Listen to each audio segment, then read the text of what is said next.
Hello, bonjour, j'espère que vous allez bien. Moi, je vais très très bien et je vous souhaite la bienvenue sur cette chaîne YouTube où je partage la parole de Dieu. Bientôt, je ferai des témoignages. Je partagerai mon expérience, ma foi chrétienne et mon parcours. Du coup, si ça vous intéresse, je vous invite tout simplement à vous abonner, activer aussi la cloche de notification pour être informé à chaque fois que je mettrai une nouvelle vidéo. On se retrouve aujourd'hui avec une nouvelle vidéo. Comment devons-nous prier? C'est ce que vous allez découvrir dans cette vidéo. Restez jusqu'à la fin pour mieux comprendre et ne rien rater. Let's go. Matthieu 5 à partir du verset 1 et 2. La Bible dit ceci.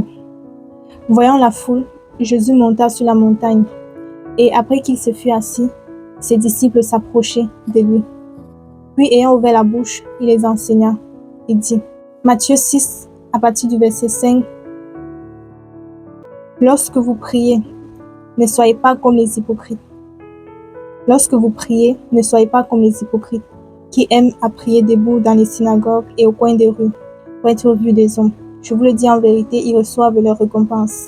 Mais quand tu pries, entre dans ta chambre, ferme ta porte, et prie ton Père qui est là dans le lieu secret. Et ton Père qui voit dans le secret te le rendra. En priant, ne multipliez pas de vaines paroles comme les païens qui s'imaginent qu'à force de paroles, ils seront exaucés. Ne leur ressemblez pas. Ce verset 7 en version parole de vie dit ceci. Quand vous priez, ne parlez pas sans arrêt comme ceux qui ne connaissent pas Dieu. Ils croient que Dieu va les écouter parce qu'ils parlent beaucoup. Ne faites pas comme eux. Amen. Au verset 9, Jésus nous enseigne comment est-ce que nous devons prier. Ce que nous devons dire dans la prière. Jésus dit ceci. Voici donc comment vous devez prier. Notre Père qui es aux cieux, que ton nom soit sanctifié, que ton règne vienne, que ta volonté soit faite sur la terre comme au ciel. Donne-nous aujourd'hui notre pain quotidien. Pardonne-nous nos offenses, comme nous aussi nous pardonnons à ceux qui nous ont offensés. Ne nous induis pas en tentation, mais délivre-nous du malin. Car c'est à toi qu'appartient dans tous les siècles le règne, la puissance et la gloire. Amen. Je vais la lire en version parole de vie car c'est plus simple à comprendre. Version parole de vie dit ceci.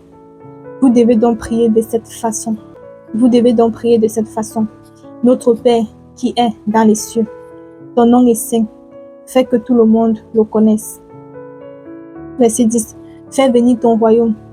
Fais que ta volonté se réalise sur la terre comme dans le ciel. Fais venir ton royaume. Fais que ta volonté se réalise sur la terre comme dans le ciel. Donne-nous aujourd'hui le pain qu'il nous faut. Pardonne-nous le mal que nous avons commis, comme nous pardonnons à ceux qui nous ont fait du mal. Et ne permets pas que nous soyons tentés, mais libère-nous de l'esprit du mal. Jésus dit que quand tu pries, entre dans la chambre et ferme la porte.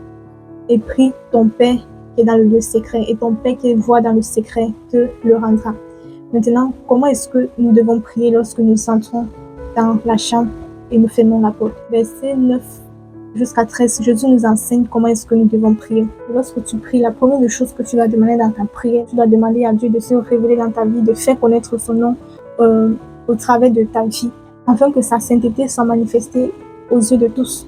La deuxième des choses, c'est de demander le règne de Dieu dans sa vie. Demande le règne de Dieu et la volonté de Dieu. Donc, tu dois demander à Dieu de faire venir son règne dans ta vie. Et que ce soit sa volonté qui se manifeste dans ta vie. La troisième des choses, c'est de demander à Dieu d'être ton berger, d'être ton pourvoyeur, d'être le Dieu qui va pouvoir à tous tes besoins. Comme le psalmiste avait dit dans le psaume 23, que l'Éternel est mon berger et je ne manquerai de rien. Il reconnaissait que Dieu était son berger. Dieu était le Dieu qui pourvoyait à tous ses besoins. Quatrième chose, quand tu pries, tu dois demander à Dieu de pardonner tous tes péchés. Tu dois demander pardon à Dieu et pardonner aussi à tous ceux qui t'ont offensé. Donc quand tu veux prier, tu vas entrer dans la prière, assure-toi que tu as pardonné à toutes les personnes qui t'ont fait du mal, qui t'ont offensé. Comme ça, quand tu vas venir dans la présence de Dieu, tu vas demander pardon et Dieu va te pardonner comme tu pardonnes aussi aux autres.